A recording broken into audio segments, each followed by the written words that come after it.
একাধিক দাবিতে আগামী 24 এবং 25শে মার্চ দেশব্যাপী ব্যাংক ধর্মঘটের ডাক দেওয়া হয়েছে। এআইবিএ পরিচালিত 9টি ট্রেড ইউনিয়ন এই ধর্মঘট ডেকেছে। মূলত সপ্তাহে 5 দিন ডিউটি, নিয়োগ সহ একাধিক দাবিতে এই ধর্মঘট ডাকা হয়েছে। ধর্মঘটকে সমর্থন করে সোমবার রায়গঞ্জের ঘড়িমোড়ে বিক্ষোভ দেখালো all India bank employees unity forum. কর্মসূচির নেতৃত্ব দিয়েছিলেন সংগঠনের সাধারণ সম্পাদক জগন্নাথ রায় মণ্ডল। ব্যাংকে 24-25 তারিখে সারা ভারতবর্ষ ব্যাপী স্ট্রাইক ডাকা হয়েছে। মূলত স্ট্রাইক ডেকেছে ইউবিউ, এআইবিএ পরিচালিত এই 9টি ট্রেড ইউনিয়ন এই স্ট্রাইক ডেকেছে। স্ট্রাইকের মূলত দাবি সপ্তাহে 5 দিন ডিউটি চালু করা,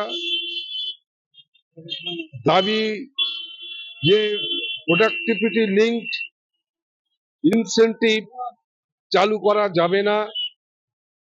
তারা দাবি করেছে রিক্রুটমেন্ট।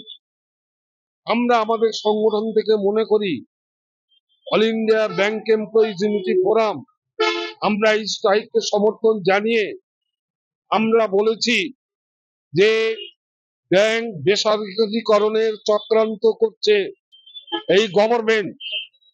ফলে এই ব্যাংক বেসরকারীকরণের বিরুদ্ধে লাগাতার মুভমেন্ট গড়ে তুলতে হবে। 1-2 দিনের স্ট্রাইকও হবে না, এবং এটাই হচ্ছে প্রধান দাবি হওয়া উচিত। আপনি কি দীর্ঘদিন থেকে পেটের বিভিন্ন সমস্যায় ভুগছেন, গ্যাসের সমস্যায় ভুগছেন? তাহলে আপনার জন্য সুখবর। এখন থেকে প্রতি মাসের নির্দিষ্ট দিনে দিশারি হেলথ কেয়ার রায়গঞ্জ শাখায় নিয়মিত বসছেন হায়দ্রাবাদ থেকে আগত বিশিষ্ট গ্যাস্ট্রোএন্টারোলজিস্ট ডক্টর রবি কিরণ পেরুমাল্লা। ডাক্তার রবি কিরণ পেরুমাল্লাকে দেখাতে আজই যোগাযোগ করুন দিশারি হেলথ কেয়ার উকিলপাড়া রায়গঞ্জ শাখায়। যোগাযোগ করুন 7477785509, 7477785512 এই নম্বরে।